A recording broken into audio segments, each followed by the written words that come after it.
오늘 우리에게 주신 하나님의 말씀은 사도행전 12장 1절에서 12절 말씀입니다.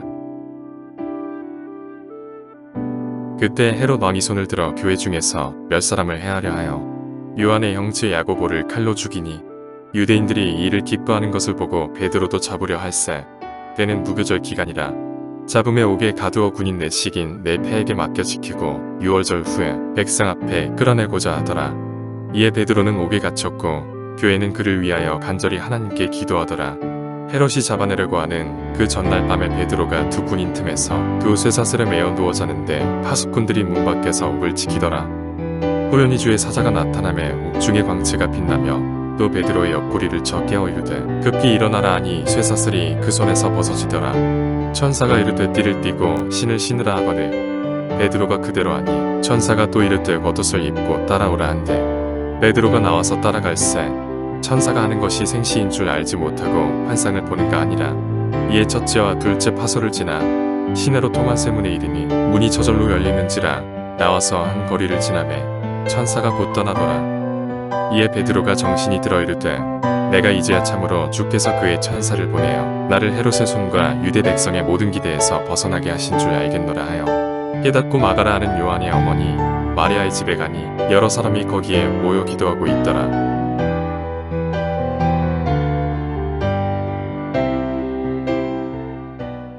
사도행전 12장 말씀 가지고 하나님의 타이밍에 하나님의 방법으로 라는 제목으로 같이 말씀을 나누기를 원합니다. 코로나 시대를 우리가 지금 살아가고 있잖아요. 2년 반이라는 시간들을 보내고 있는데 누구나 어려움은 다 마찬가지인 것 같아요. 신앙적으로나 또 여러 가지 경제적으로나 정서적으로나 참 어려움이 많은 시간들을 보내고 있는데 이 시간들을 보내면서 어떻게 다시 신앙적으로 우리가 회복하고 우리의 믿음을 다시 세워갈 수 있는지를 함께 나누기를 원합니다. 여러분 광야 같은 시간들을 보내고 계시잖아요, 다. 근데 생각해 보면 코로나 시대에 광야와 같은 시대에 이스라엘 백성들도 그런 것처럼 사실 광야에서 은혜가 제일 많아요. 어려울 때 이스라엘 백성들이 어떻습니까? 어려울 때 하나님 앞에 더 기도하고 더 하나님을 깊이 친밀하게 만나는 시간들이거든요. 제가 코로나가 시작되면서 하나님 앞에 기도했던 제목이 있어요. 뭐였냐면 하나님 분명히 이 코로나라고 하는 정말 한 번도 경험하지 못한 엄청난 위기의 시기들을 겪게 될 텐데 제가 나중에 하나님 목회할 때에 그리고 살아갈 때에 하나님 그 시간을 되돌아보게 되는 그 순간에 제가 하나님 그때 정말 은혜를 많이 받았습니다. 하나님 제가 그때 정말 하나님 앞에 간증이 많이 있게 달라고 제가 기도를 해요.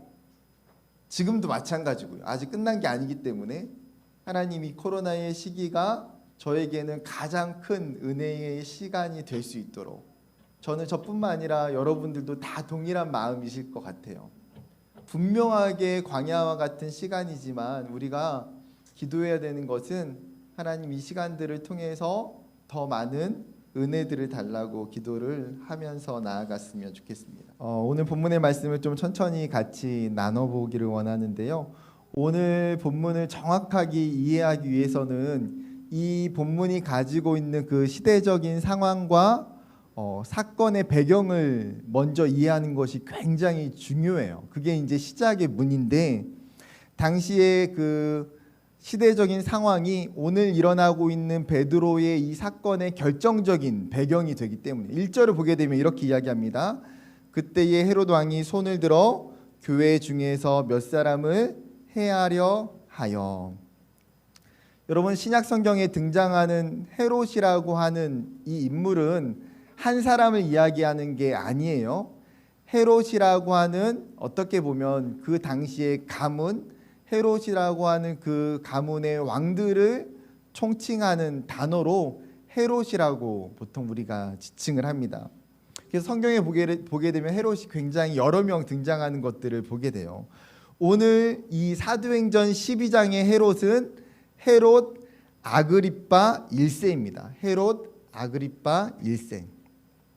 그의 할아버지는 누군가요? 우리가 이제 익히 잘 알고 있는 헤롯 대왕이라고 하는 예수님 당시에 그 동방 박사들의 예수님의 탄생 소식을 듣고 보고하는 사람이 헤롯 대왕이에요. 예수님이 태어나실 때에 그 어린 아이들을 다 죽였던 굉장히 악랄한 왕이 헤롯 대왕입니다.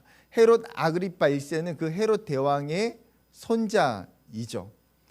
헤롯 대왕이 10명의 아내를 통해서 5명의 그 남자 자녀들을 갖게 됩니다. 그리고 나중에 자신이 이제 왕위에서 물러나게 될 때에 자신이 그 통치했던 그 지역을 자녀들에게 다 나눠주게 돼요. 5명의 분봉왕을 세워서 나눠주게 됩니다. 그런데 이 헤롯 아그리파 1세라고 하는 이 사람의 아버지가 굉장히 일찍이 처형을 당해서 죽게 돼요. 어머니가 이 헤롯 아그리파 1세가 4살 때에 아버지가 죽잖아요. 그러니까 로마로 조기 유학을 보냅니다. 그래서 로마에서 헤롯 아그리파 1세는 그 로마의 그 왕족들 그리고 부유한 사람들과 함께 교육을 받고 자라게 돼요.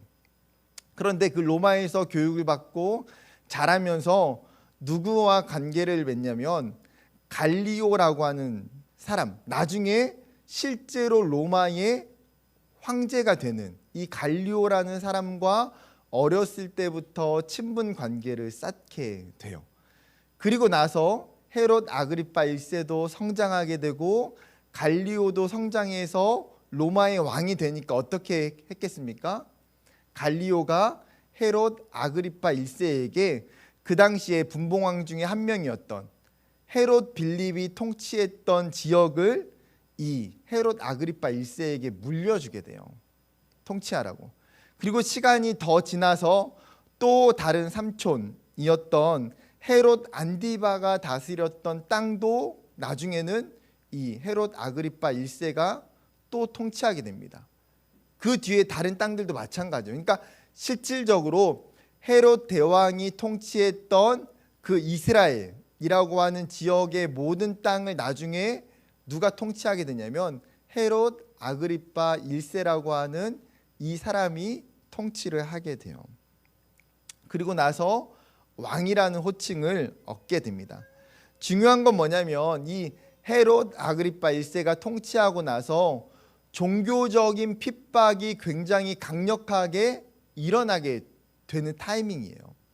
그 전에 기독교에 대한 종교적인 핍박은 정치인들이 주체가 아니라 종교 지도자들이 주체였어요. 종교 지도자들. 그러니까 제사장들, 사두개인들이 기독교인들을 핍박하고 박해했어요. 그 대표적인 사건이 어디입니까? 사도행전 전반부죠. 사울이라고 하는 사람에게 제사장들의 권한을 줘서 기독교를 믿는 그리스도인들을 다 잡아다가 감옥에 가두고 죽이잖아요. 네. 스데반 집사님도 순교하게 되는 일들이 일어나게 되는데 그 순교, 기독교에 대한 핍박과 순교의 주체가 누구예요? 종교 지도자들에 의한 핍박이에요. 그런데 시간이 지나서 지금 그 핍박의 주체가 바뀌고 있는 거예요. 누구에게요? 정치 지도자들에 의해서. 헤롯 아그리파 1세에 의해서 기독교가 그리스도인들이 핍박당하기 시작합니다. 그 이유가 무엇이었는지 오늘 성경이 정확하게 보여주고 있는데 이 헤롯 아그리파 그 1세의 치명적인 이 헤롯 가문의 치명적인 아킬레스건이 있어요. 무엇일까요? 혈통이에요. 혈통. 이 헤롯 가문은 어디 출신입니까? 에돔 사람이에요. 에돔 사람.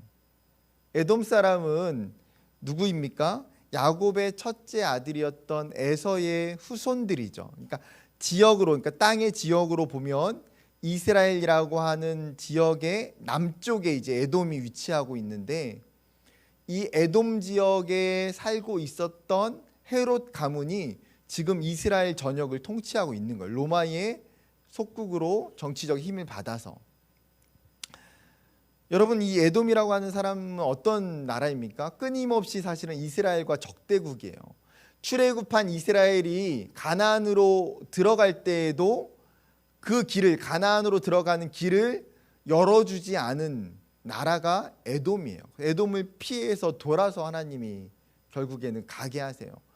분열왕국 시대에도 끊임없이 남유다를 배신하고 틈을 노려서 남유다의 땅을 쳐들어오는 민족이 에돔 사람들입니다. 그러니까 여러분, 이스라엘 사람들의 어떤 감정적인 마음이 어떨까요? 에돔 사람이 좋을 수 있겠습니까? 아무리 좋게 생각하고 생각할래야 좋을 수가 없는 거예요. 그런데 실제적으로 그 에돔 출신의 지도자가 지금 이스라엘을 통치하고 있는 상황이잖아요. 여러분, 이스라엘 사람들, 유대인들이 얼마나 민족주의가 강합니까? 구약을 보면 그들이 가지고 있는 정체성이 뭐예요? 우리는 하나님의 백성이다, 하나님의 특별한 선택받은 나라고 민족이다라고 하는 그 선민의식이 굉장히 강한 나라예요. 그러니까 정치적으로 어쩔 수 없을 뿐이지 사실 이 헤롯이라고 하는 가문, 헤롯이라고 하는 왕을 마음속으로 인정하는 것은 거의 어려운 일이에요. 불가능한 일. 그것을 헤롯 가문이 너무나 잘 알고 있는 거예요. 본인들이 통치하고 있지만 그런 부분들에 대해서 모를 리가 없죠. 그렇기 때문에 어떻게 해서든 이 유대인들을 통치하기 위해서는 그들의 환심을 사고 민심을 얻어야 되는 게 가장 중요한 일이잖아요. 여러분, 이럴 때 필요한 게 무엇입니까? 일종의 포퓰리즘이에요.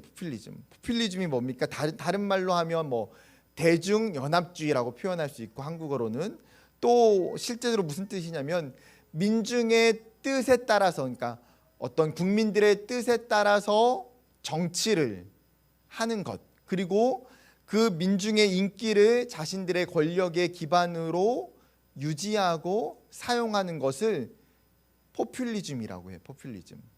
근데 이제 헤롯 가문에게는 절대적으로 필요한 게 사실은 이 포퓰리즘이죠. 여러분, 뭐 예를 들어서 우리가 코로나 시대를 보내면서 정부에서 이제 한참 어려울 때는 어떤 정책들을 펴니까 국민들에게 뭐 1인당 뭐 얼마씩 나눠주자. 이제 어렵기 때문에 코로나라고 하는 정말 특수한 상황이 있기도 하지만 뭐 정부에서도 야당도 그렇고 여당도 그렇고 동일하게 이런 정책을 내놓는 목적이 뭐예요? 사람들로부터 쉽게 표를 얻을 수 있고 마음을 살 수 있기 때문에 이런 국민들이 그리고 민중이 원하는 정책을 의도적으로 피게 되는 거예요. 헤롯 가문도 마찬가지예요. 근데 이제 유대인들의 환심을 사는 것이 쉬운 일이 아니잖아요. 워낙 감정적으로 이제 골이 깊으니까.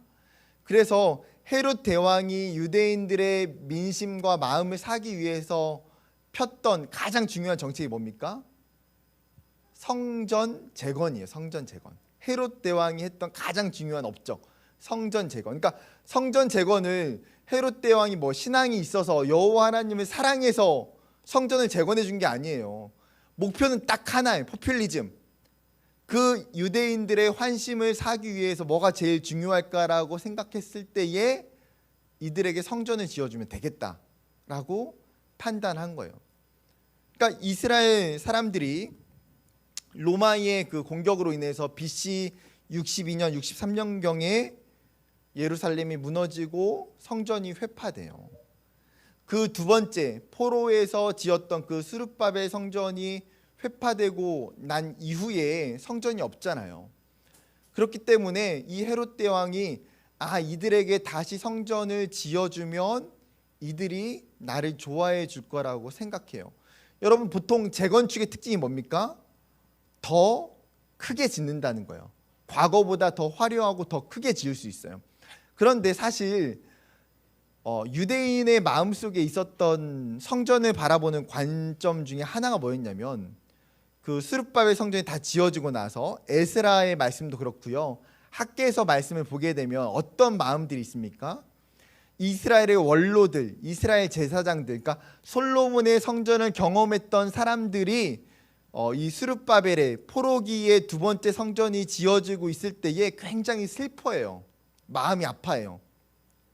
그 이유는 뭐 자신들의 죄 때문에 무너진 것을 회개하면서 이런 게 아니라 솔로몬의 성전의 그 화려함을 경험했던 사람들이 이 스룹바벨 성전을 보니까 너무나 초라한 거예요.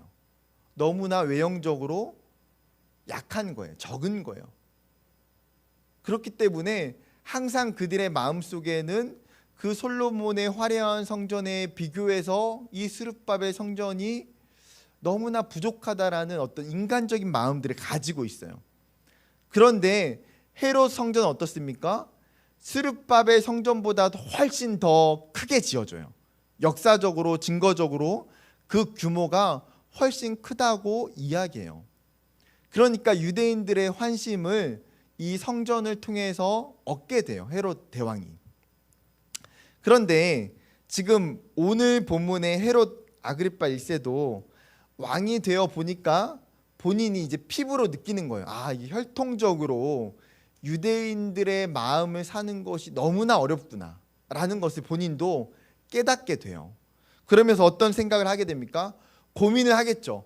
어떻게 하면 나는 유대인들의 마음을 얻을 수 있을까?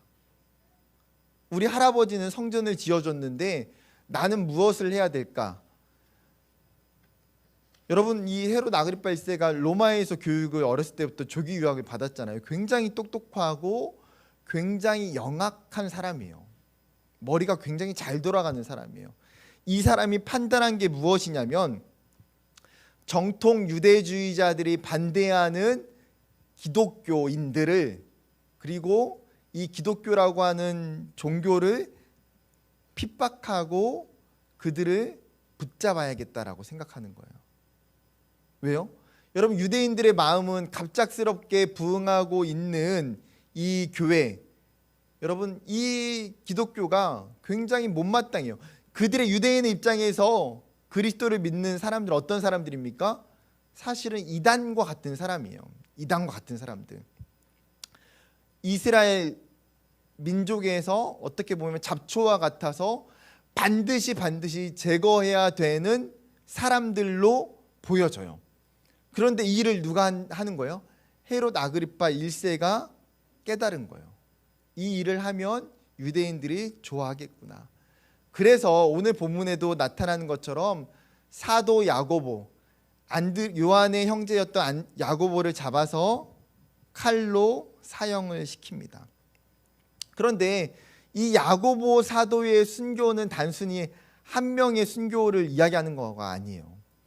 사실 초기 기독교가 엄청난 부흥의 시기에 놓여 있을 때에 얼마나 그 핍박이 강력했는지를 보여주고 있는 하나의 사건이에요. 그런데 이제 그 칼이 지금 어디를 향하고 있습니까? 야고보 사도가 죽게 되자 3절에 보게 되면 사람들의 반응이 어때요? 이 일을 기뻐하고 좋아하더라고 이야기해요. 여러분, 아그리빠의 계획이 어떻게 됩니까? 철저하게 맞아떨어진 거예요. 그래, 그리스도인들을 잡아서 핍박하고 박해하니까 유대인들이 좋아하는구나. 그러면 아그리빠의 입장에서는 이 일을 계속 하는 게 맞습니까? 안 하는 게 맞습니까? 하는 게 맞죠. 그러니까 1절을 시작하면서도 뭐라고 이야기합니까? 핍박의 대상이 야고보 한 사람에게 있는 게 아니에요. 복수의 기독교의 지도자들에게 맞춰져 있어요. 그러면 당연히 야고보가 순교했어요. 그 다음 타겟으로 누구를 삼는 게 맞습니까? 예루살렘 공동체, 예루살렘 교회의 가장 핵심 지도자를 잡아야죠. 예수님의 수제자라고 하는 베드로가 그 다음 타겟이 당연히 되는 거예요. 그래서 오늘 본문에도 어때요? 헤롯이 베드로를 잡아서 감옥에 가두는 거예요. 즉 베드로가 붙잡혔다. 베드로가 헤롯에게 붙잡혔다라는 게 어떤 의미로 성도들에게 받아들여졌을까요?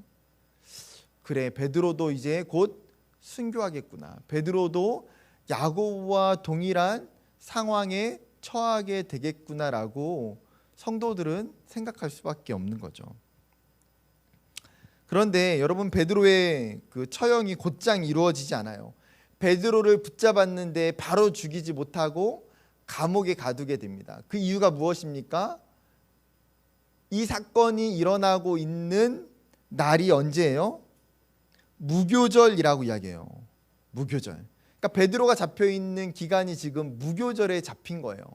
여러분, 무교절은 어떤 날입니까?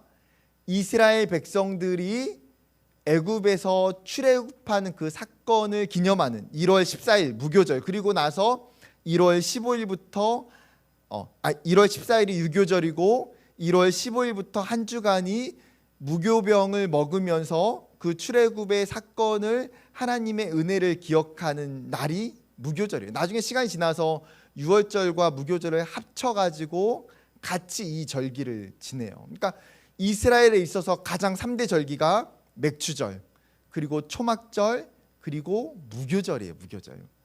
여러분, 얼마나 큰 절기겠어요. 우리 민족을 하나님께서 애굽에서 탈출시키고 가나안으로 인도하신 그 놀라운 은혜를 기념하는 날. 여러분, 그렇기 때문에 유대인들에게 있어서 무교절에는 아무것도 하지 않아요. 함께 예배드리고 무교병을 나누고 같이 시간을 보내요.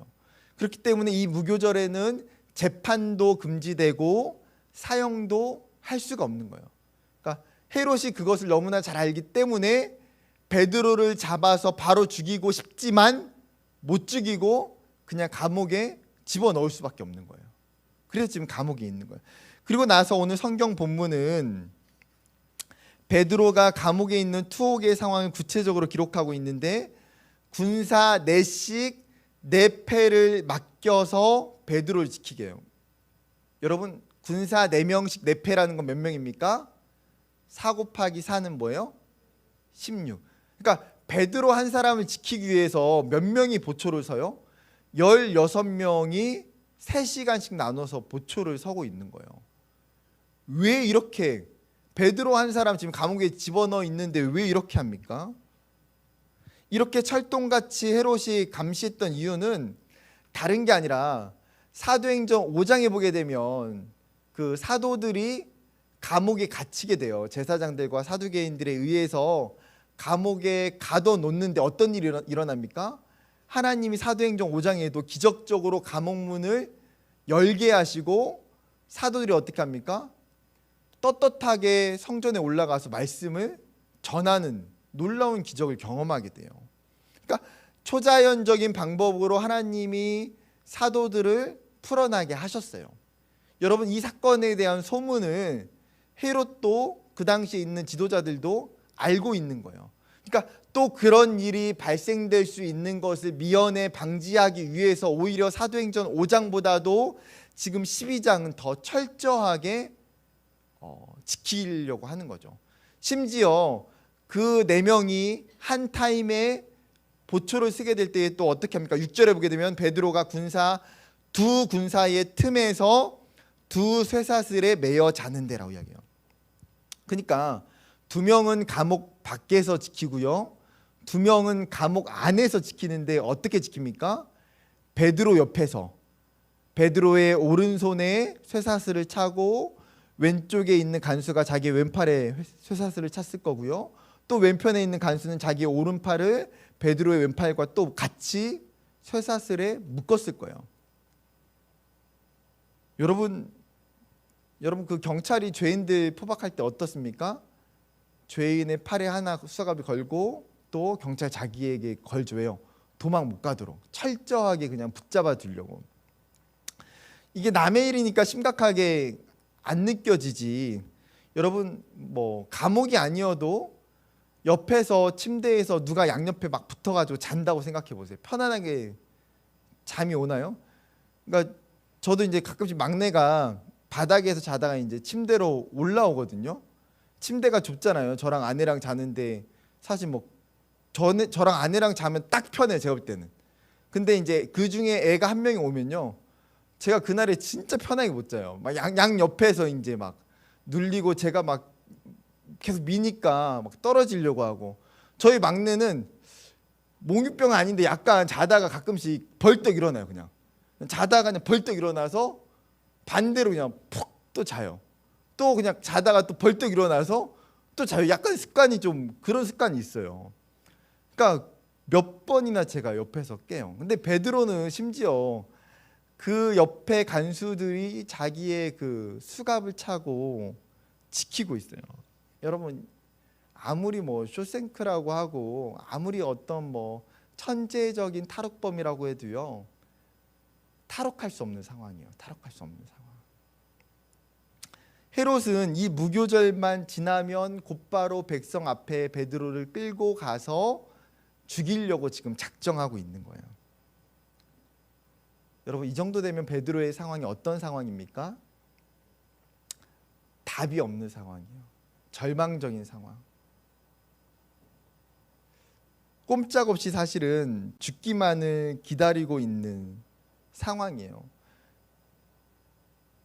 여러분 그 사람이 아무것도 할 수 없으면 자포자기하잖아요.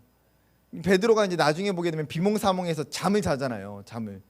그러니까 어떤 사람들은, 어떤 목사님들은 베드로가 막 믿음이 담대해서 평안해서 잠을 잤다, 막 이렇게 이제 이야기하시는 사람도 있어요. 추측이잖아요. 해석을 해야 되니까. 저는 그 반대예요. 그 반대. 여러분 베드로가 평안해서 지금 잠을 잡니까? 여러분 그 다음 날에 엄청난 사건이 있어요. 내가 다음 날에 죽게 되는 거 알아요. 여러분 잠이 오겠습니까? 내가 다음 날 죽는데 잠이 와요. 이렇게 잠이 오는 사람은 진짜 이게 불가능한 사람이에요. 근데 잠을 잘 수 있는 방법이 있어요. 그냥 내일 죽는다는 걸 받아들이면 잠이 와요. 인정해 버리면. 사실 베드로는 지금 막 평안하고 믿음이 좋아서 이게 아니라 말 그대로 어떻게 보면 자포자기한 거예요. 받아들인 거예요. 자기에게 오고 있는 그 순교의 잔을 그냥 받아들이고 있는 거예요. 왜요? 아무것도 할 수 없는 절망적인 상황이니까. 여러분 이런 상황을 우리의 인생에 대입을 해볼까요? 뭐 우리가 베드로처럼 지금 당장 순교하거나 감옥에 가는 거는 아니지만 우리의 인생도 어떻게 보면 내가 정말 도저히 내 힘으로 할 수 없는 일들을 만나요. 내가 예상하지 못했던 문제 속에서 내가 정말 이 답을 찾을 수 없는 어려움들을 만나요. 내 손과 발이 다 묶여진 것 같고 아무것도 나에게 도움을 줄 수 있는 것이 없는 상황. 어쩌면 어떤 분들은 뭐 직장이든 취업이든 굉장히 이직이든 오랫동안 공부하고 준비하는데 도무지 길이 열리지 않는 상황을 만날 수도 있고, 어떤 분은 나의 건강이나 아니면 내 가족의 건강이 갑작스럽게 안 좋아서 너무나 어려운 문제에 직면할 수도 있어요. 또는 이 코로나라고 하는 상황 속에서 생각지 않게 경제적인 어려움 가운데에 정말 하나님, 내 힘으로, 우리의 힘으로 할 수 있는 것이 아무것도 없어요. 하나님 이 어려움을 어떻게 해야 될까요? 라고 감옥처럼 느껴지는 사람이 있을 수 있어요. 어떻게 보면 자녀를 키우다가도 그런 마음들이 들 수 있잖아요. 여러분 자녀는 내 마음대로 됩니까? 저도 아직 어리긴 하지만 뭐 저희 교회 집사님들 제가 신방하거나 그러면 내 마음대로 안 되는 게 딱 하나 있대. 자녀들. 그리고 자녀들을 키우면서 생각지도 못하는 어려움들을 되게 많이 만나요. 저는 뭐 다른 거 어려운 건 괜찮거든요. 근데 자녀들이 건강이 어려운 거는요, 어떻게 할 수가 없어요. 어떻게 할 수. 저희 첫째도 태어난 지 얼마 안 돼서 위쪽에서 내려가는 그 부위에 작은 혹이 이제 발견됐어요. 계속 토하고 먹으면 토하고 먹으면 토하고 먹으면 토하고. 이제 이게 자라면 암이 될 수도 있고 문제가 될 수 있는 상황이에요. 위치 자체도 사실은 뭐 흔치 않은 케이스라고 서울대병원에서. 저랑 아내가 뭐 얼마나 낙담이 되고 얼마나 마음이 어려우던지요. 그때 당시에. 지금도 그때는 뭐 계속 추적 검사하고 지금도 이제 1년에 한 번, 2년에 한 번 계속 검사를 해요. 그러니까 이 건강에 대한 문제, 자녀를 키우면서 생겨나는 예기치 못한 어려움의 문제가 내 인생에는 정말 감옥처럼 느껴질 수도 있어요. 오랜 시간 신앙생활하면서 믿음으로 살고 싶은데 내 어떤 영적인 문제들, 뜻밖의 내 어떤 정서적인 문제 때문에 감옥에 갇혀 있는 성도들도 있어요. 저의 인생에서는 이 베드로와 같은 감옥의 시간들이 언제였을까라고 하면 가장 생각이 나는 거는 대학교 2학년 때, 제가 21살 때 저희 아버지가 갑자기 암 선고를 받으셨어요. 지금도 뭐 날짜 정확히 8월 15일 날 교회 이제 MT를 가 있는데 집에서 이제 시골 교회에서, 저희 집이 이제 전라북도 김제거든요. 김제. 나주도 이제 지방이잖아요. 김제는 더 시골이에요. 더 시골. 이게 전라도 그 인구표에 보면 시가 85개잖아요. 우리나라가 85개. 나주가 12만 명 정도 되나요, 목사님? 12만 명? 60 몇이더라고요. 김제가 뒤에서 7위예요. 뒤에 몇 개 없어. 뭐 태백, 삼척 이런 거밖에 없어요. 김제가. 근데 이제 저희 집 김제인데 집에 전화가 왔어요. 어머니한테. 아버지가 암 선고를 받으셨다. 말기암. 병원에서 6개월밖에 못 산다라고 진단을 했어요.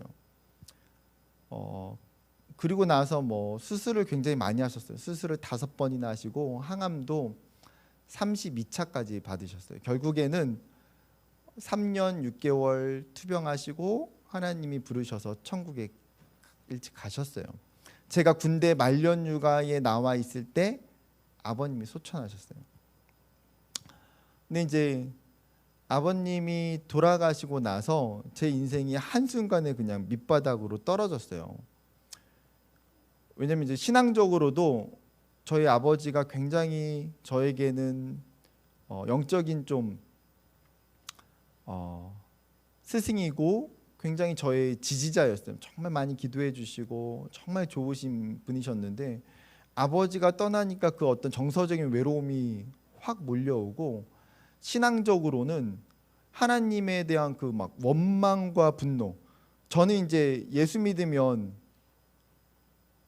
우리 집에 문제가 없을 거라고 생각하고 살았어요. 그러니까 하나님에 대한 원망과 이 분노가 얼마나 막 뭐 심했던지. 제가 그때 이제 신학생이었거든요. 신학교를 다니고 있는 신학생이었어요. 근데 이제 이게 이제 해결이 안 되는 거예요. 하나님이 너무나 밉고 너무나 싫고. 제가 나중에는 이제 신대원에 나는 가면 안 된다. 하나님에 대한 분노가 너무 심하니까 내가 하나님 안 사랑하는데 내가 나중에 교회 가서 애들한테 하나님 정말 사랑이 많으셔, 하나님 너무 좋으십니다, 이렇게 이제 위선적으로 말하는 거는 제가 너무 싫어가지고. 근데 이제 그렇게 된 하나님에 대한 원망과 그 분노가 많아지게 된 그 원인이 사실은 제가 가지고 있는 기복주의적인 신앙이 되게 사실 요인이에요. 요인. 왜냐면 저희 집이 이제 아버님 어머님이 두 분 다 이제 신앙생활을 정말 열심히 하셨거든요. 안 믿는 집에서 두 분만 믿으셔가지고 신앙생활 열심히 했는데 제 이름이 기도고 제 동생 이름은 성경이에요. 아마 딸 낳았으면 뭐 찬송 아니면 찬양 100%. 예, 기도와 성경.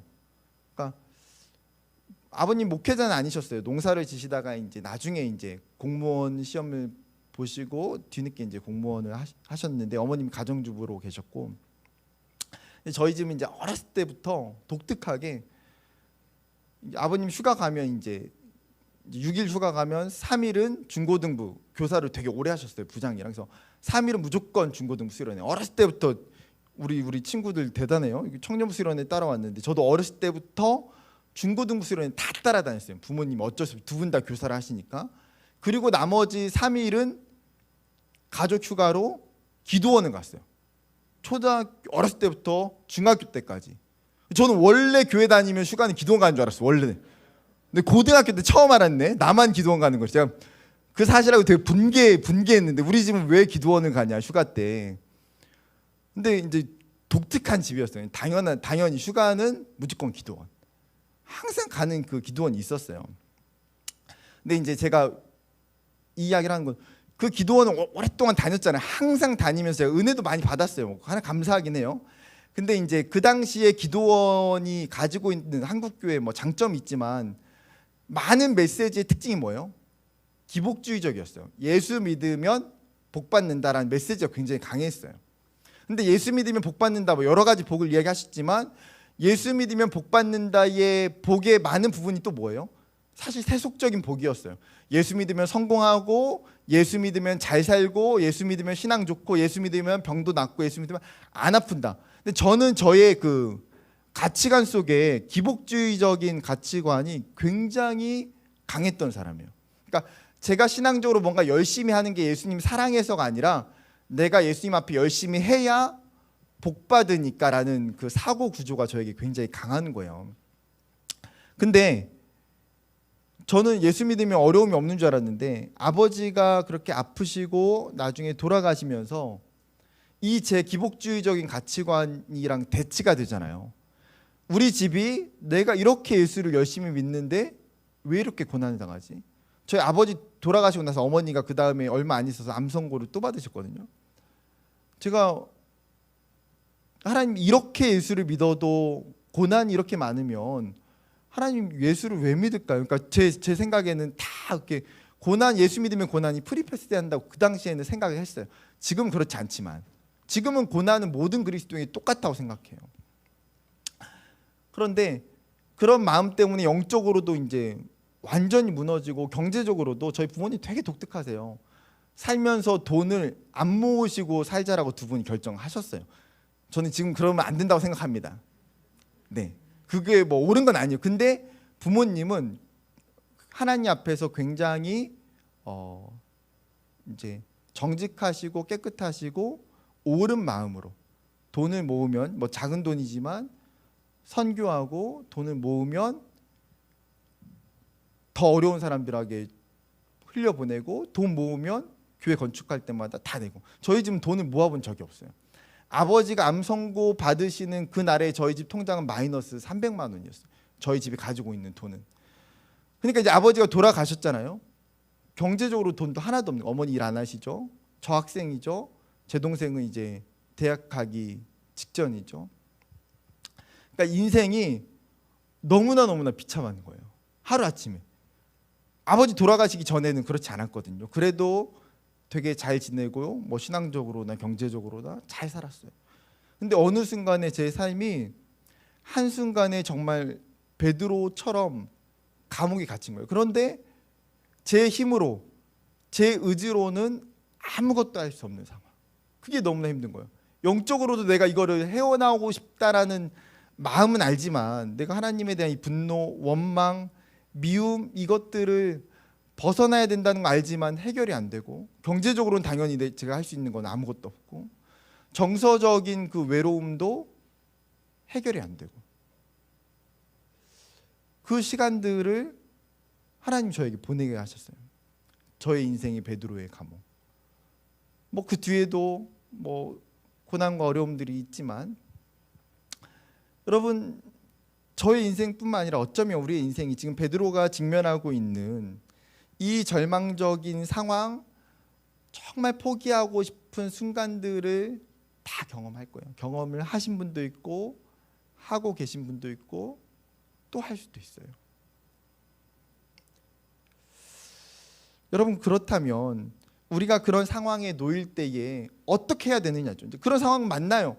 아까 잠깐 얘기했지만 저는 고난은 이제 모든 사람에게 동일하다고 생각해요. 그리스도인이든 비그리스도인. 그게 하나님의 공평하심이라고 저는 믿어요. 왜요? 여러분 예수 믿는 사람은 고난이 다 피해가고 그러면 예수 안 믿는 사람만 다 고난받으면 그게 불공평한 하나님 아닙니까? 고난은 모든 사람에게 오지만 그 고난 가운데에 신앙이 없으면 무너지지만 예수를 믿기 때문에 하나님이 함께 하시기 때문에 고난을 사실은 넘어갈 수 있는, 그게 중요한 차이죠. 그런데 여러분 그 절망적인 상황에서 어떻게 오늘 베드로는 빠져나오고 있느냐를 같이 보자는 거예요. 5절을 보게 되면 여러분 5절 함께 읽어볼까요? 5절 시작.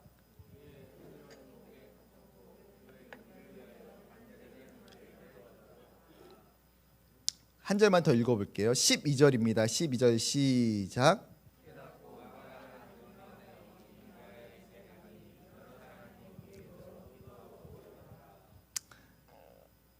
여러분 오늘 본문의 핵심은 6절부터 11절이니까 6절부터 11절이 베드로가 하나님의 그 초자연적인 방법으로 그 감옥에서 탈출하는 게 6절부터 11절이에요. 그런데 이 가운데에 베드로가 하나님으로부터 놀라운 구원의 은혜를 받고 있는 이 사건을 둘러싸고 앞에 5절과 뒤에 12절에는 어떤 장면이 지금 보이고 있습니까? 마치 그 햄버거처럼, 햄버거의 가운데 그 패티와 샐러드가 있으면 위아래 맛있는 빵이 있는 것처럼 본문의 구조가 똑같아요. 앞에와 뒤에 기도하고 있는 성도들의 모습을 정확히 보여주고 있어요. 초대교회 공동체가 모여서 마가의 다락방에서 기도하고 있는 모습. 지금 이 기도하고 있는 처소는 어디예요? 사도행전 2장에 이야기하고 있는 그곳이에요. 오순절날 마가의 다락방에서 기도하고 있던 그곳에서 여전히 시간이 지나도 초대교회 성도들은 여전히 뭐하고 있어요?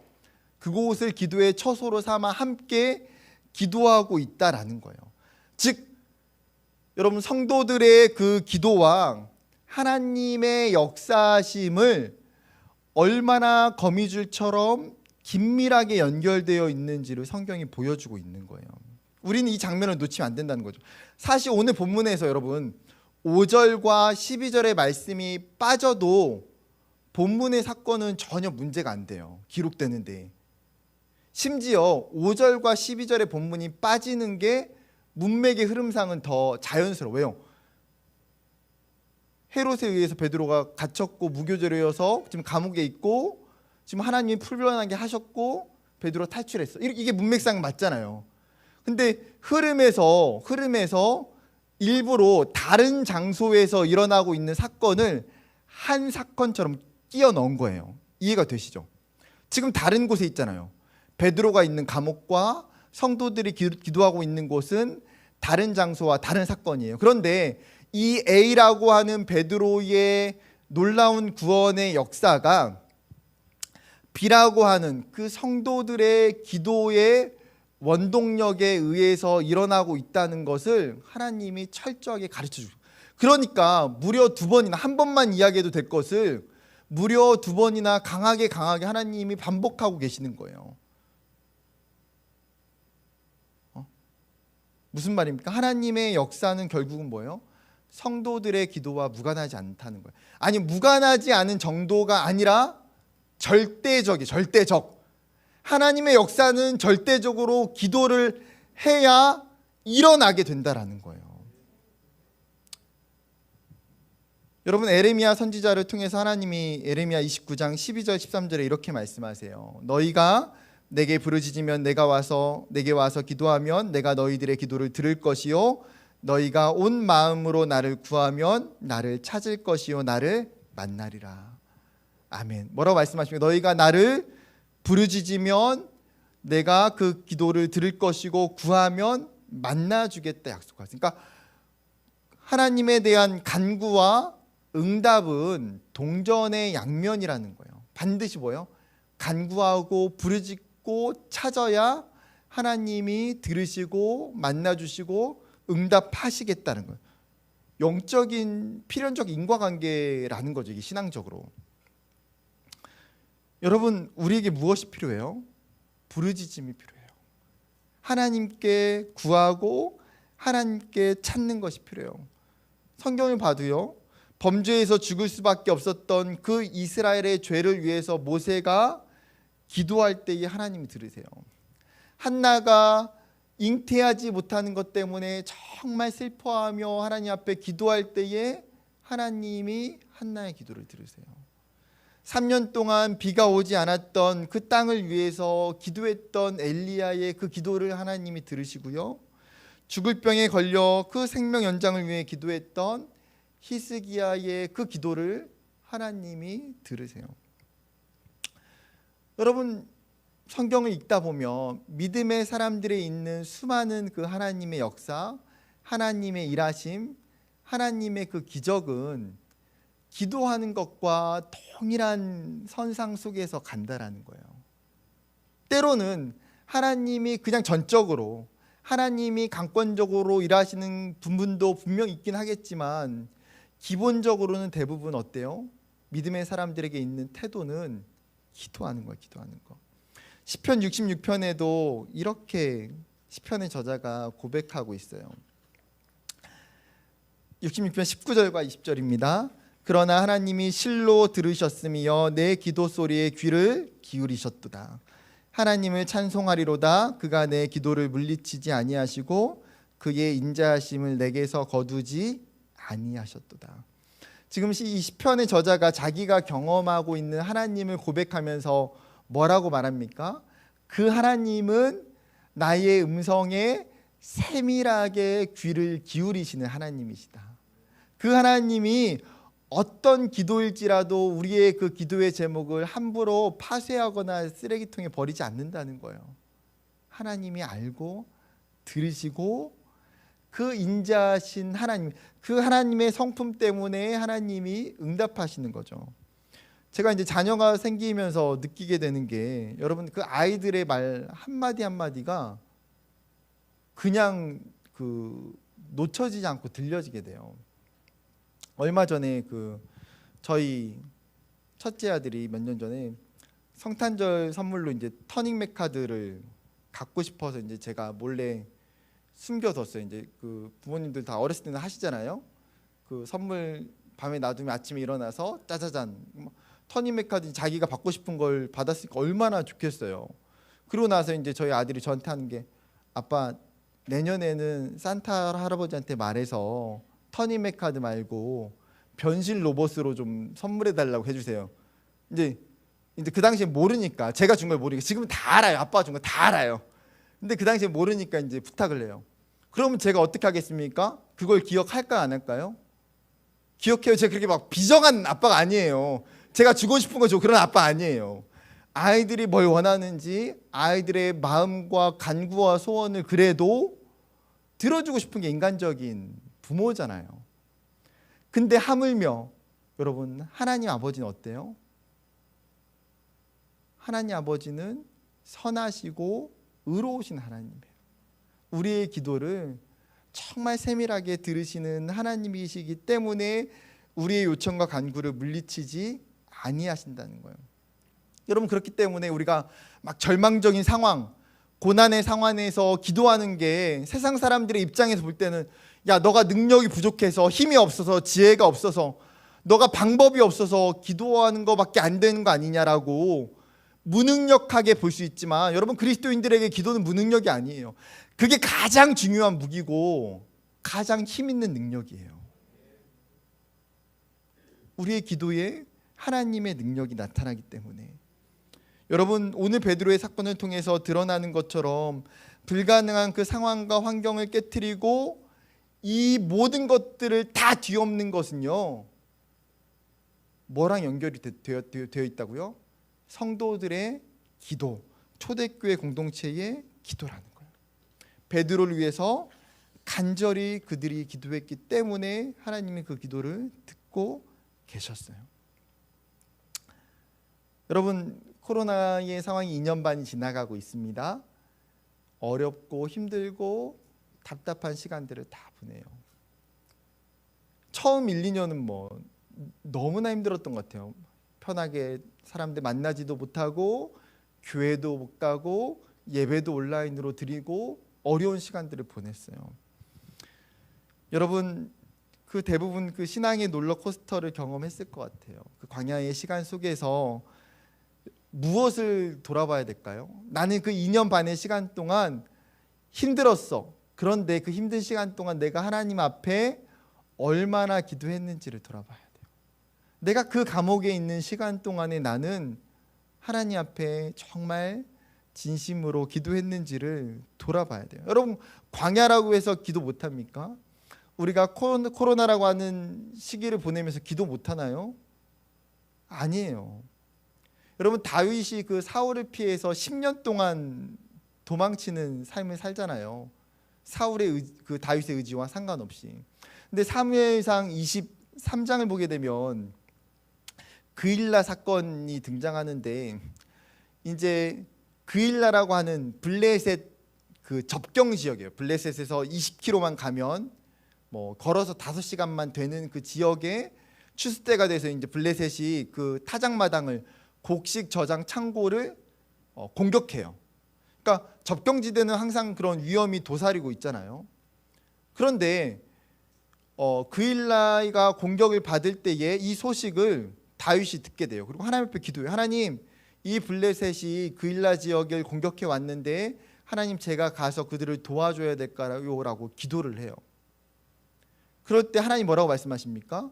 다윗에게 그일라로 가서 그들을 구원하라고 하나님이 분명하게 이야기하세요. 한 번 더 기도할 때 또 이야기하세요. 근데 그 사건을 생각해 보면 여러분, 이 이스라엘이라고 하는 나라에 지금 블레셋이라고 하는 나라가 공격해 왔어요. 그러면 이 군사적인 문제를 해결해야 되는 역할은 누구에게 있습니까? 사울에게 있어요. 왕이 사울이잖아요. 왕이 사울이니까 당연히 그일라 백성들을 구원하는 것도 사울이 해야 되는 일이에요. 그런데 하나님은 왜 다윗에게 시켜요? 그것도 도망치는 중에 아둘람에서 도망쳐요. 400명 모여있는 사람들, 어떤 사람들? 억울하고 막 고난과 핍박이 몰려왔던 사람들이 다 모여있는 그 정말 군사도 아닌 약자들이 몰려있는 상황인데, 그 본문을 보면서 깨닫는 거는 하나님은 하나님의 일을 기도하는 사람에게 맡기신다는 거예요. 사울이 해야 되는 일이지만 그 일을 기도하는 다윗에게 맡겨요. 다윗은 그 광야의 10년의 시간을 보내면서 그가 철저하게 훈련받는 것은요, 다른 것도 여러 가지 있지만 기도하는 훈련이에요. 하나님께 도움을 청하고 하나님께 어려움을 이야기하고 하나님의 뜻을 구하고 하나님의 응답을 기다리고 하나님의 인도하심을 기다리며 계속해서 기도하는 것. 여러분, 코로나를 경험하면서 우리가 피부로 와닿는 게 개인의 경건이 진짜 중요하구나. 왜냐하면 그전에는 공동체적인 신앙과 경험이 굉장히 강하잖아요. 공예배도 잘 되고 함께 모일 수 있는 예배도 많고 공동체적인 신앙이 우리의 울타리를 많은 부분을 감싸고 있었어요. 그런데 코로나가 되면서 어때요? 공동체로 모일 수가 없게 되니까 우리의 신앙이 면밀히 보이는 거예요. 면밀히. 내 신앙이 이제 우리 교회의 신앙, 공동체의 신앙을 떠나서 내 개인의 신앙이 너무나 확연하게 보여지게 돼요. 그래서 개인의 경건이 중요하구나. 또 다른 깨달음은 뭐예요? 가정의 신앙이 중요하구나. 개인의 경건과 가정의 신앙이 중요하다는 걸 깨닫게 돼요. 결국은 여러분, 내가 스스로 하나님 앞에 나아가 기도하는 것밖에 없어요. 내가 내 기도의 자리, 내가 새벽을 깨우고 아침을 깨우고 아니면 자기 전에 내가 하나님 앞에 만나는 그 기도의, 각자의 정해져 있는 그 기도의 시간들을 두고 기도하는 것이 얼마나 중요한지를 깨닫게 돼요. 여러분, 구체적으로 결단해야 돼요.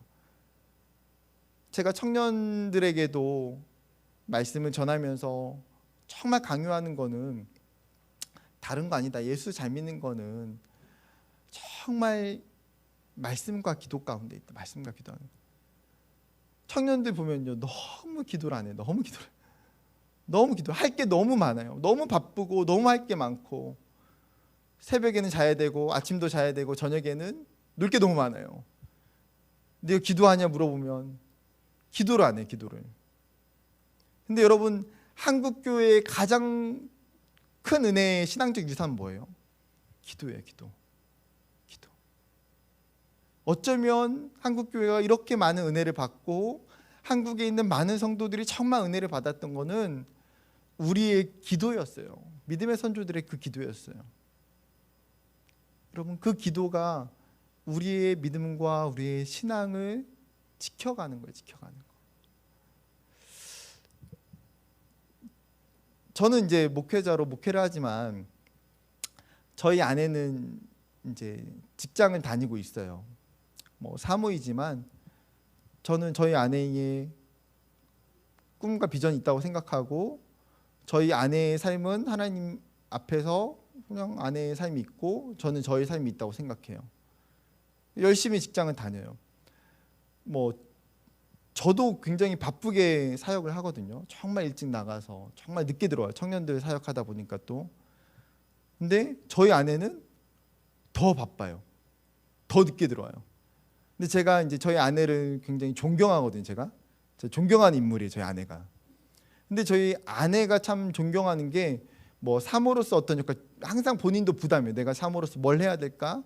뭐 어떻게 해야 될까? 성도는 뭘 해야 될까? 이제 그런 고민과 부담은 되게 많아요. 근데 제가 참 아내에게 감사한 건 뭐냐면 저희 아내가 정말 기도를 많이 해요. 아침에 새벽 기도 갔다가 출근해요. 직장에 출근하는 시간이 보통 이제 6시 반, 7시예요. 5시 반에 새벽 기도하고 거의 곧장 그냥 바로 출근해요. 저희 집은 이제 어머님이 아까 아버님 일찍 돌아가셨기 때문에 어머님이 결혼하면서 아내의 동의하에 같이 살고 있어요. 시어머니를 모시고 산답니다. 무려 11년을. 네. 전 그 존경해요. 저는 아무 말도 안 합니다. 저희 아내한테. 그냥 무한 존경과 감사가 있어요. 근데 밤에 뭐 보통 퇴근이 10시예요. 10시, 11시가 퇴근이에요. 뭐 12시도 하고. 근데도 잠을 많이 안 자거든요. 한 5시간.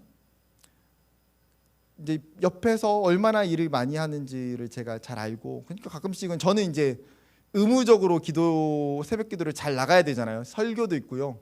방송도 있어요. 저는 뭐 잘 나가요. 저도 이제 새벽에 기도하는 것밖에 없다고 생각하는 사람이기 때문에. 근데 가끔씩 저희 아내는 안 갔으면 좋겠다 싶을 때가 있어요. 왜냐면 뭐 사역자도 아니고 피곤하니까. 근데 참 감사한 게 아내가 새벽에 교회 가는 거를 참 좋아해요. 본인이 직장 생활하면서 고백하는 거는 내가 그 시간에 하나님 앞에 기도하지 않으면 하루 기도할 시간도 없고, 그 기도하는 시간 동안을 통해서 하나님이 자신에게 은혜를 주시기 때문에 이 하루를 살아갈 수 있다. 이게 저희 아내의 신앙 고백이에요. 제가 그거를 참 존경해요. 여러분, 우리는 뭐 24시간 다 똑같아요. 그리고 다 바빠요. 그럼에도 불구하고 우리가 정말 그리스도인으로서 놓치지 말아야 되는 것, 기도하는 거예요. 기도하는 거. 뿐만 아니라 개인의 기도뿐만 아니라 공동체가 함께 기도하는 것. 초대교회 공동체가 모여서 같이 기도하잖아요. 그래서 교회가 또 뭐 목장이 또 뭐 청년부가 같이, 여호수 청년부가 같이 정말 함께 공동체가 기도하는 것이 엄청난 영적인 힘이 되는 거예요. 누구를 위해서, 어려운 가정을 위해서, 어떤 교회 제목을, 기도 제목을 위해서, 선교사님을 위해서. 여러분, 정말 기도는요 계속 쌓여가요. 하나님 앞에 쌓이고 또 쌓여요. 여러분, 이 초대교회 공동체가 보여주고 있는 이 신앙, 이 고난을 뚫고 가는 그 신앙이 저와 여러분의 신앙 되기를 주님의 이름으로 축복합니다. 다시 본문 들어가서, 아직 갈 길이 먼데 초대교회 성도들이 기도할 때에 지금 하나님이 어떻게 일하시냐면 6절에 보게 되면, 6절 같이 읽어볼까요? 6절 시작.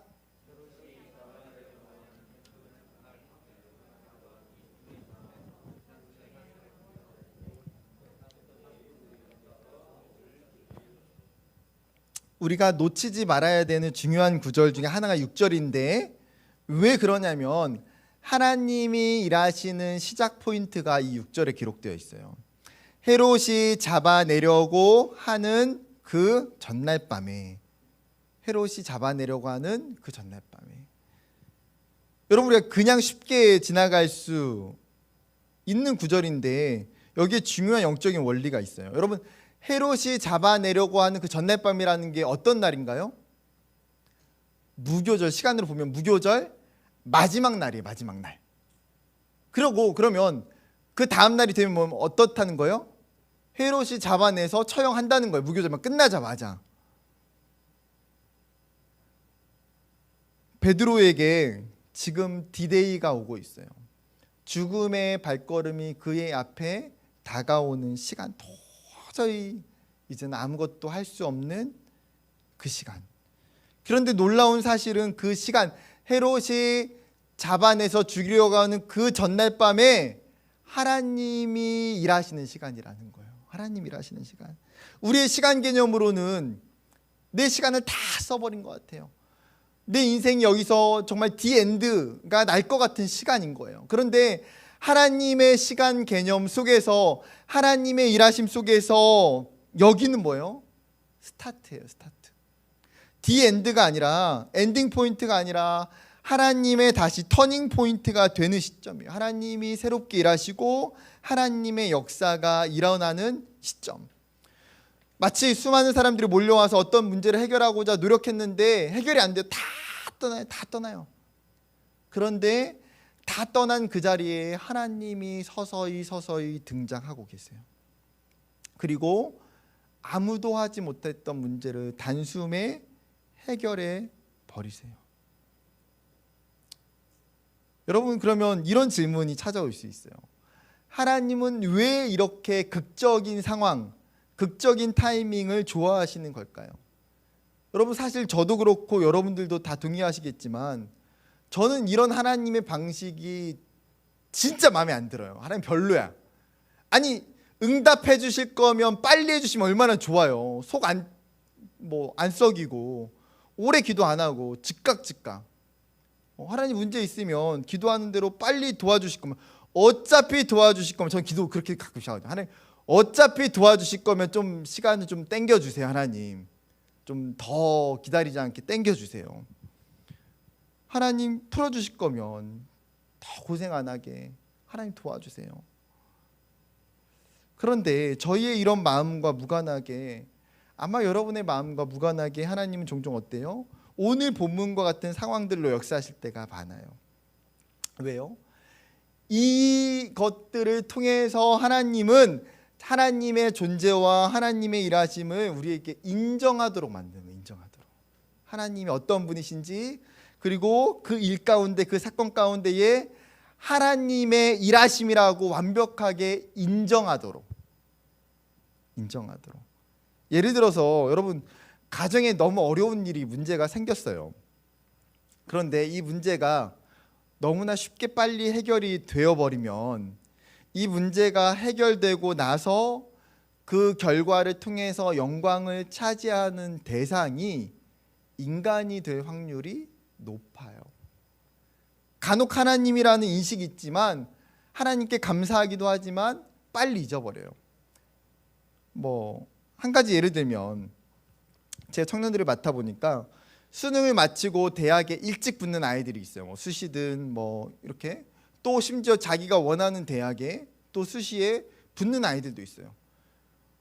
와서 뭐라고 이야기하냐면, 정말 하나님이 하셨어요, 하나님께 감사해요라고 고백하고 알고 있어요, 하나님 일하신 것을.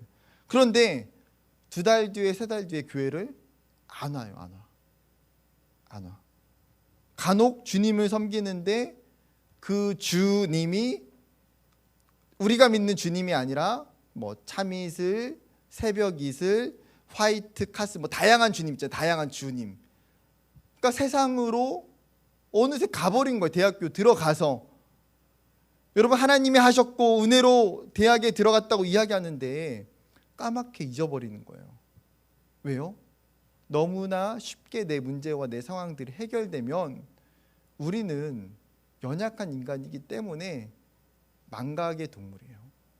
망각하기가 쉬워요. 그런데 반대로 내가 다 포기한 순간에 하나님의 극적인 경험을 체험한 사람은, 여러분, 그 영광의 대상이 인간이 될 수가 없어요. 오직 하나님이 하셨다는 것을요, 고백하지 않을 수가 없는 거예요. 여러분 경험해 보셨을 것 같아요. 저도 이제 한 가지, 제가 이제 대학에 들어갈 때 수능을 보고, 저는 총신대학에 입학했는데 제가 가고 싶은 대학도 저는 하나였어요. 어렸을 때부터 저희 부모님이 워낙 세뇌 교육을 많이 시켜, 너는 목사가 되어야 된다. 제가 유아기 때부터 이제 세뇌 교육을 많이 돼가지고, 나중에 이제 시간이 돼서 제가 자발적으로 목회를 결정하긴 했지만, 저희의 대학은 오직 하나, 총신대에 가는 것. 근데 이제 그 시골에 있다가 고등학교를 이제 전주로 이제 지역을 옮겨서 가면서 그때부터 이제 공부라는 걸 하기 시작했어요. 근데 저는 심플하잖아요. 가고 싶은 대학이 여러 개 있는 것도 아니고 한 대학 한 과만 가면 돼요. 그러니까 공부하기 쉬워요. 왜냐면 점수가 명확하잖아요. 그러니까 나는 뭐 더 많이 맞을 필요도 없고 막 더 높게 올라갈 필요도 없고 그냥 그 점수 이상으로만 열심히 공부를 했어요. 그리고 점수를 잘 맞췄어요. 이 정도 이제 공부했으니까 수능 보면 총신대 들어갈 수 있겠지. 근데 또 제가 수능 보는 당일날 시험 보러 오다가 교통사고 아침에 나버렸어요. 교통사고 나고 수능 봐야 되니까 그냥 시험장으로 갔어요. 뭐 처리는 지처리는 나중에 하고, 심지어 저희 뭐 부모님이 아니라 이제 제가 외삼촌 댁에서 이제 저희 집이 김제니까 전주에서 시험을 봐야 되니까 전주 외삼촌 댁에서 그날 자고 외삼촌이 운전하고 나오시다가 이제 사고가 난 거예요. 마음이 어떻게 했어요? 수능 보는 마음이 안 그래도 불안하고 평안해야 되는데 불안 플러스 불안이 더 쌓여가지고 제가 완전 망했어요, 진짜. 그래가지고 점수가 엄청 떨어졌어요. 당연히 총신대에 갈 거라고 생각했는데 점수가 너무 떨어져가지고 결과가 나중에 예비 12번.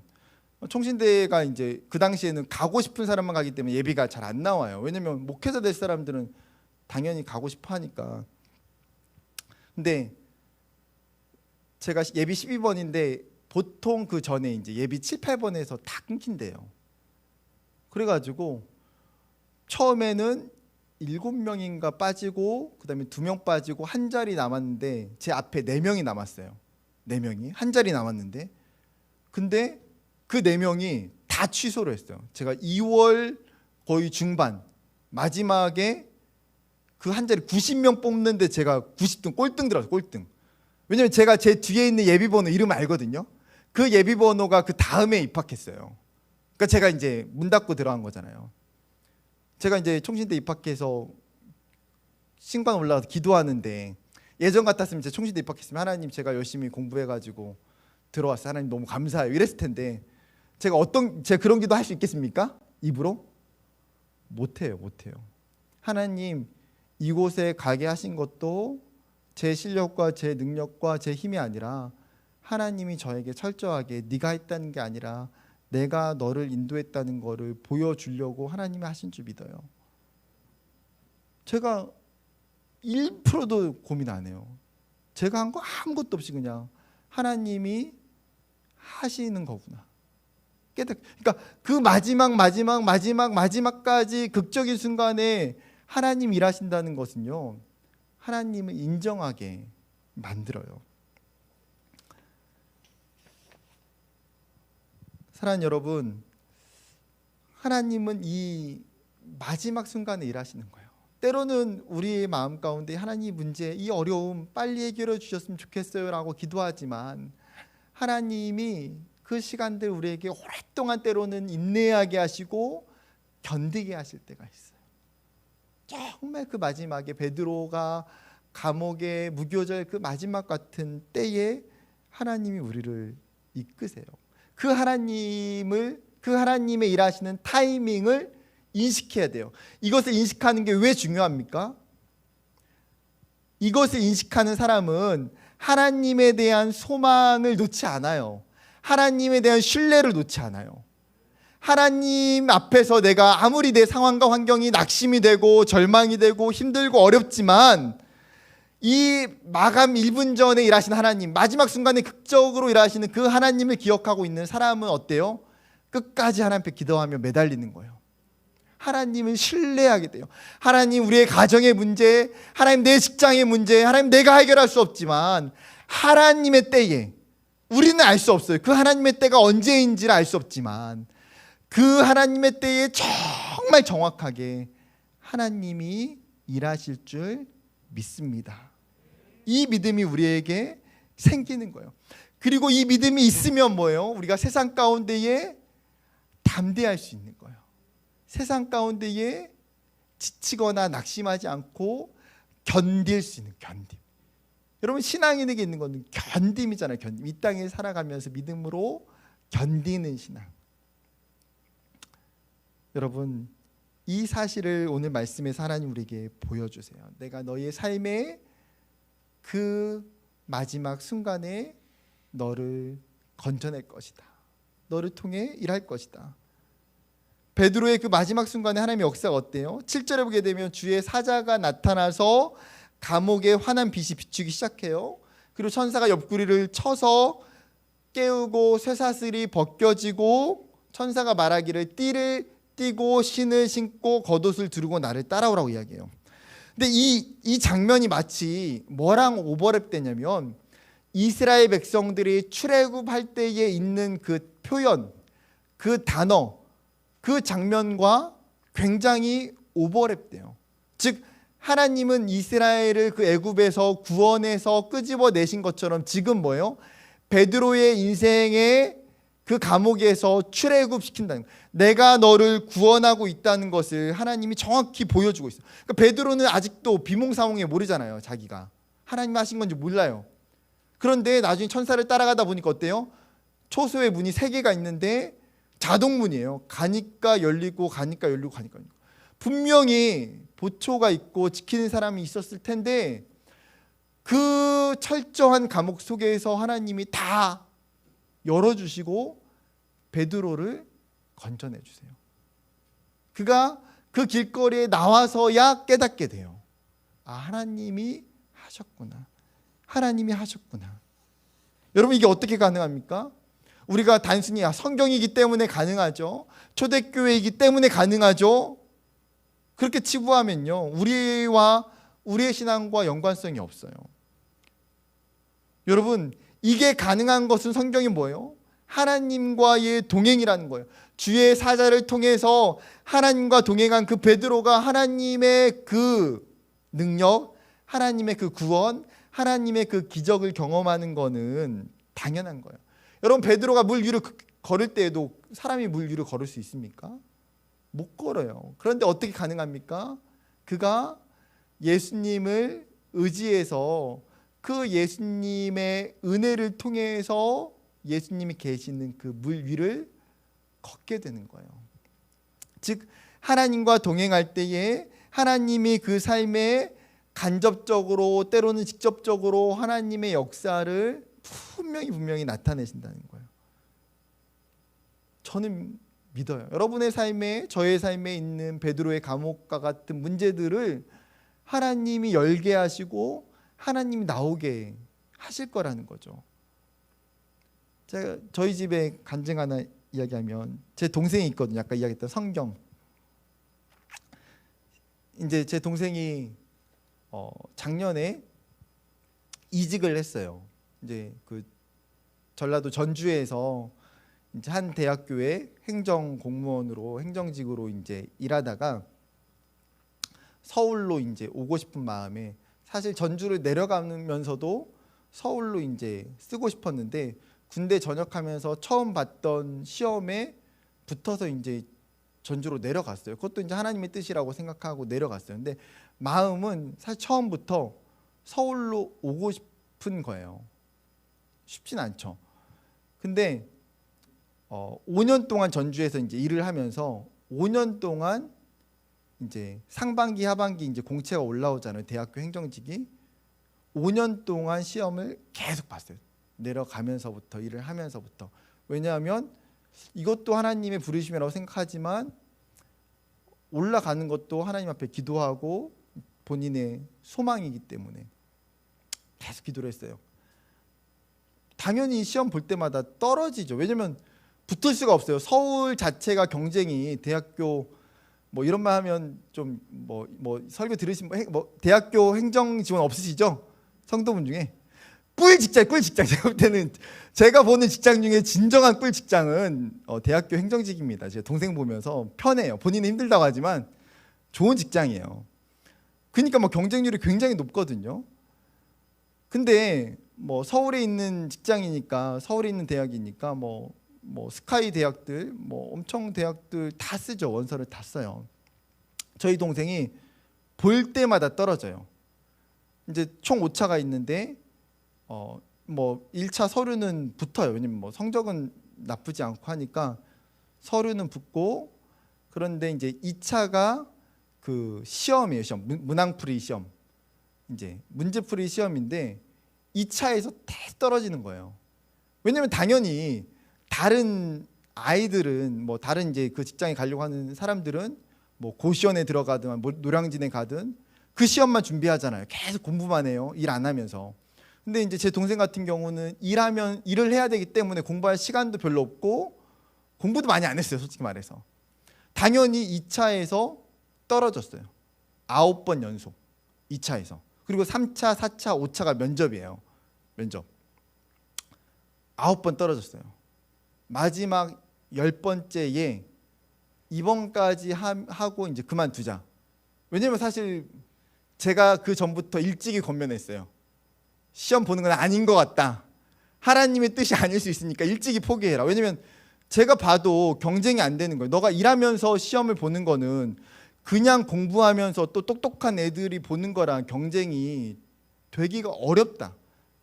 그냥 거기가 너의 부르심이라고 생각하고 전주에서 너의 평생 살아라. 그냥 제가 형으로서 정말 형으로서 목회자나 이렇게 믿음의 사람을 친 거 아니에요. 형으로서 이제 동생을 충고를 해줬어요. 포기하도록. 왜냐면 계속 오랫동안 붙잡고 있으면 안 되잖아요. 계속 절망하니까. 근데 이제 마지막 본인도 이제 그렇게 생각하고 이제는 마지막 봐야겠다. 근데 이제 코로나가 돼버렸어요. 코로나가 되면서 코로나가 된 첫 해 이제 2학기에 시험을 봤는데 코로나가 되면서 대학이 전형이 바뀌었어요. 어떻게 바뀌었냐면 면접하고 나서 2차 시험에 통과된 사람들만 면접을 봤는데 3차 그 첫 번째 면접을 시험 보고 나서 그냥 모든 사람에게 온라인으로 다 해버렸어요. 온라인이니까. 온라인으로 시험 보고 온라인으로 면접을 보고. 그러니까 이거를 합계를 점수를 해가지고 올린 거예요. 코로나 때 특이한 경우로 처음 그렇게 됐어요. 제 동생은 시험의 점수가 안 좋아요. 근데 뭐가 좋을까요? 면접은 좋아요. 면접은. 왜냐하면 본인이 지금 이제 5년 동안 교직원을 했잖아요. 경험이 있으니까 웬만한 질문들은 그래도 잘 대응할 수 있는 경험이 있어요. 그러니까 점수가 플러스 합계가 되니까 붙었어. 처음으로 9번 한 번도 못한 거를 마지막 10번째에 붙었어요. 그리고 나서 이제 제 동생이 보던 해에 2명 뽑았어요. 그 앞에 기수가 5명, 그 뒤에 기수가 6명, 그 기수가 심지어 2명. 2명인데 원서가 500명이 넘게 왔대요. 붙을 수가 없어요. 제 동생은 붙을 수가 없어요. 면접을 보면서도 저는 편안한 마음으로 기도를 해주지만 마음을 내려놔라. 하나님, 마음을 내려놓게 해주세요. 저희 어머님은 되게 기도를 세게 하시는 분이에요. 기도 엄마잖아요. 저희 어머님 확고한 믿음이 있어요. 이번에는 될 것 같다. 그러면서 기도하신 분이에요. 근데 됐잖아요. 2차, 3차 플러스 됐어요.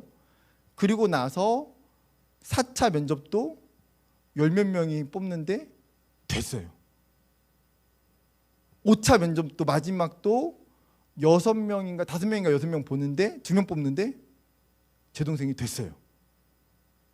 기적적으로. 그 코로나 때 기적적으로. 저희 집은 하나같이 저희가 간증해요. 하나님의 정말 역사다. 하나님 일하시는 거다. 공부를 할 수 있는 상황도 안 되고 점수도 안 되고 아무것도 안 돼요. 근데 하나님이 제 동생의 그 인생 가운데에 그 오랜 시간의 기도와 하나님의 이끄심이 그 감옥에 있는 그 상황 속에서 여전히 내가 정말 살아있다는 것을 하나님이 저희 동생에게 저희 가정에게 보여주셨어요. 내가 일한다. 내가 이런다. 저희가 면접을 볼 때마다 하나님 앞에 정말 하나님이 일하시고 하나님께 맡겨드렸다. 여러분 초대교회나 지금의 신약교회는 여전히 하나님은 살아계세요. 저의 삶에도 여러분의 가정에도 여러분의 자녀들의 삶에도 그 신실한 하나님은 여전히 살아계세요. 지금도 일하세요. 여러분 그 하나님의 구원, 그 하나님의 그 문제와 고난과 어려움들을 건져내시는 것들을 경험하는 저와 여러분 되기를 원해요. 말씀을 마무리하려고 합니다. 마지막 장면인데 감옥에서 나온 베드로가 동역자가 있던 그 기도하는 곳으로 가요. 이제 대문을 베드로가 두드리잖아요. 근데 문을 열로 로데라고 하는 한 아이가 여자아이가 깜짝 놀라서 왔다가 문을 안 열어주고 다시 안으로 들어가요. 뭐라고 말합니까? 사람들에게 사도 베드로가 밖에 왔다고 이야기를 해요. 그러자 반응이 어떻습니까? 사람들이 뭐라고 해요? 로데에게 내가 미쳤다라고 해요. 내가 미쳤다. 여러분 잘 생각해 보세요. 저는 이 본문 보면서 이 장면이 처음에는 이해가 안 되는 거예요. 지금 이 초대교회 공동체가 뭐 하고 있습니까? 누구를 위해서 기도하고 있어요? 베드로를 위해서 기도하고 있어요. 베드로가 구출될 것을 기도하고 있는데 실제로 베드로가 왔다는데 미쳤다라고 이야기하고 베드로의 구출을 믿지 않아요. 여러분 그들이 기도를 안 해서일까요? 다른 것 하고 있는 겁니까? 아니면 가식적으로 기도하는 겁니까?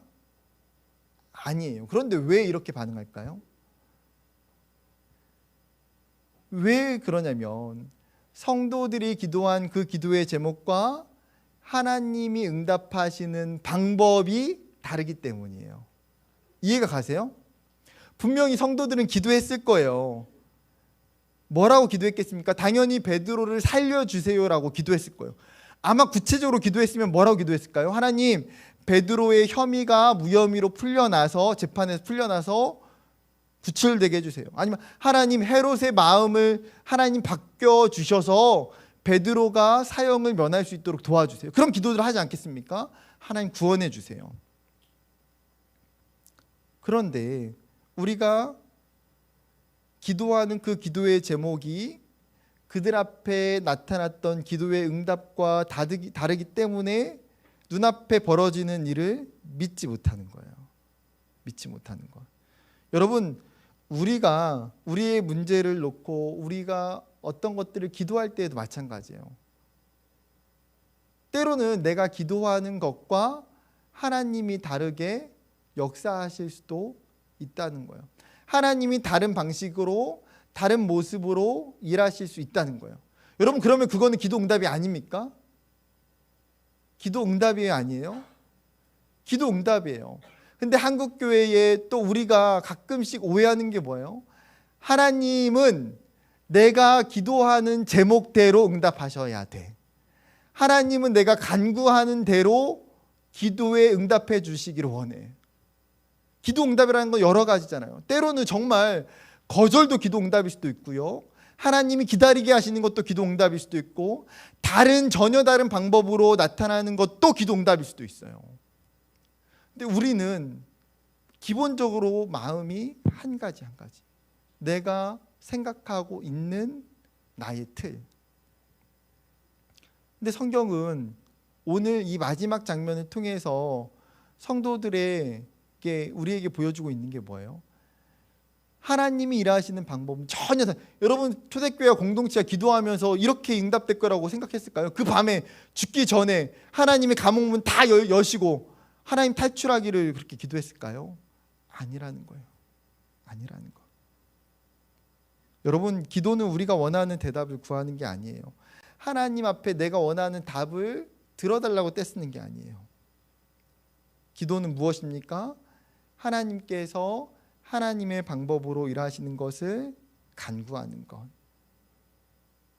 여러분 저와 여러분도 기도의 제목들이 참 많을 것 같아요. 코로나의 때에 각 가정과 또 자녀들을 위해서 여러분의 직장과 가정을 위해서 아까 말했던 것처럼 기도하는 것 너무나 중요해요. 기도하는 것. 그리고 하나님의 때를 기다리는 것. 때로는 인내하고 견디며 하나님이 정말 그 마지막에 베드로를 그 마지막 헤롯의 그 칼날 속 앞에서 건져내신 것처럼 그 하나님의 타이밍을 기다리는 것. 그리고 하나님의 때에 하나님의 방법으로 일하심을 기다리는 것. 하나님, 내 방법과 내 뜻이 아니라 하나님 나의 기도의 제목들 가운데에 하나님의 방법으로 대부분 뭐예요? 내 방법보다 하나님의 방법이 더 탁월해요. 내 방법보다 하나님의 방법이 더 은혜스럽고요. 더 귀하고 더 영광스러워요. 하나님 앞에.